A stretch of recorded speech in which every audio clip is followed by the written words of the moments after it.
I'm delighted today to talk with my daughter, Ashley. Ashley's been a part of our program many times in the past, but our family haven't been together for 15, 16 months, and we're gonna have a reunion in about 3 weeks. We're looking forward to that, getting over COVID.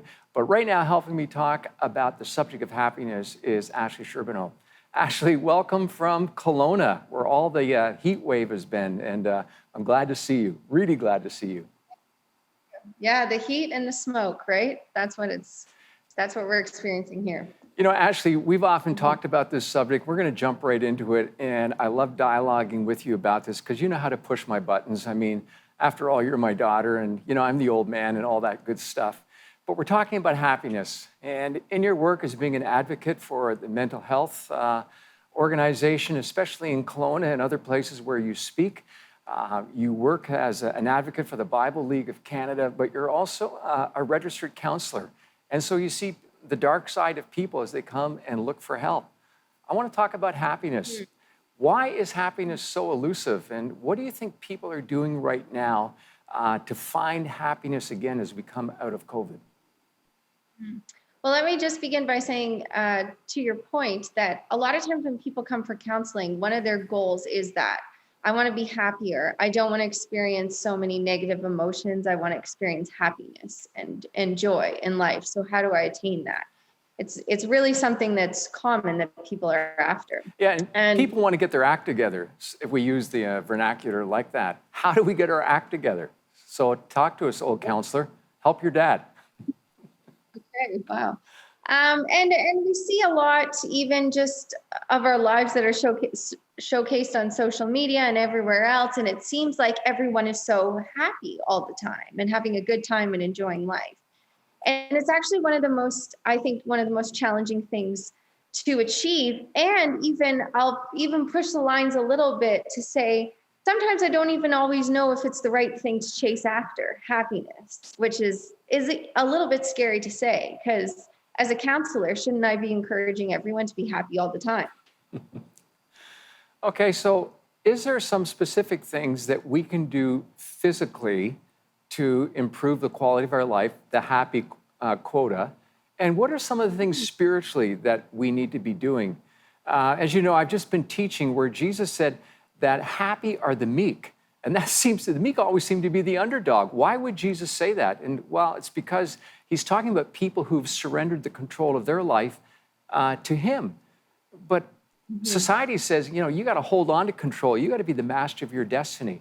So what are some of the physical things that we need to do to create happiness? What are some of the spiritual things as well? What are your thoughts? Okay, well, just on a practical note first, happiness, how is it generated? Well, it's something actually that comes a lot from what we cultivate inside of ourselves. So something like practicing gratitude and thankfulness will actually generate more happiness in life. I was listening to a psychologist who talked about sometimes one of the things that robs us of happiness in life are all the choices that we have to make. And so if we can even minimize some of the choices or not be so concerned as around, did I make the right choice? Was this the best option? Instead, just have faith in even our choices, we'll actually end up being more happy. It's funny things, but it's some of those small things as well. You look at stuff like physical exercise and releasing endorphins and things like that. Just again, on a practical note, those are all things that do change your mood, that do impact your degree of happiness in life. But how do you get to this matter of the soul? Because at the end of the day, even on this program, we've interviewed many people. One friend had ALS, others are dealing with huge difficulties, so they can't get the physical exercise. They can't do the other things, and yet they would understand what it means to be happy because they have a deep-rooted joy in their faith. How do we go deeper? Because some of those things, as important as they are, we need something more. Exactly. And see, this is the deeper part. This is the layer beneath it all and the substance really behind what happiness is and contentment. And the passage that you're preaching on too, it's what we're learning, what Jesus is talking about is going after something that's far greater than all of these small things in life. greater than maybe having the dream job or a dream house, or greater than even struggles in life and challenges. And it's saying, and it's in really ultimately it's believing, is Jesus going to be enough in the midst of everything that I'm facing? Does what he has for me, is that more than everything else?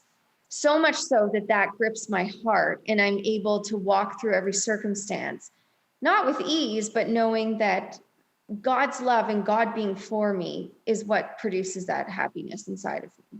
I remember one time you taught me something. You've taught me many things, but you made a statement. I can't remember who it was by, but you quoted this guy and he said, more plus more plus more does not equal more. How does that tie into the whole happy quotient? Well, it's perfect, right? Because we're always striving for something. And we often say, if I just could get this, or if only I had that, or a little bit more of whatever it is, more, then I'm going to feel more full. I'm going to feel better. I'm going to ultimately be happier. And it just doesn't equate to that. Go ahead. So take it this way. Recently, I had an impromptu conversation with a lady who said, I keep blowing it. I keep messing it up. Basically, she's saying, is there any hope? How do I climb out of this hole? I have a desire to do what's right, but I keep messing up. And when you mess up, there was huge sadness in her life. She said, I don't want to keep going back to the old way.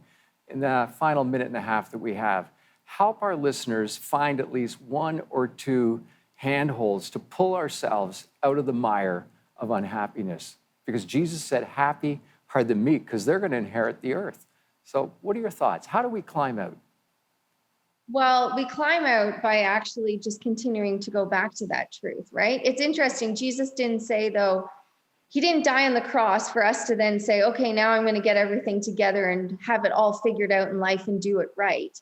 He died on the cross so we could continually go back to the hope and the truth that he's dealing with our brokenness, right? Okay. And that's what actually allows us to move through it and to continue on. Because if all we had was just if we're left to our own selves to take care of this, it's pretty much hopeless. Because even in our best efforts, we don't achieve it. So in the moments when you feel like you've failed, how do you change and correct that thinking so you get back on track with Christ?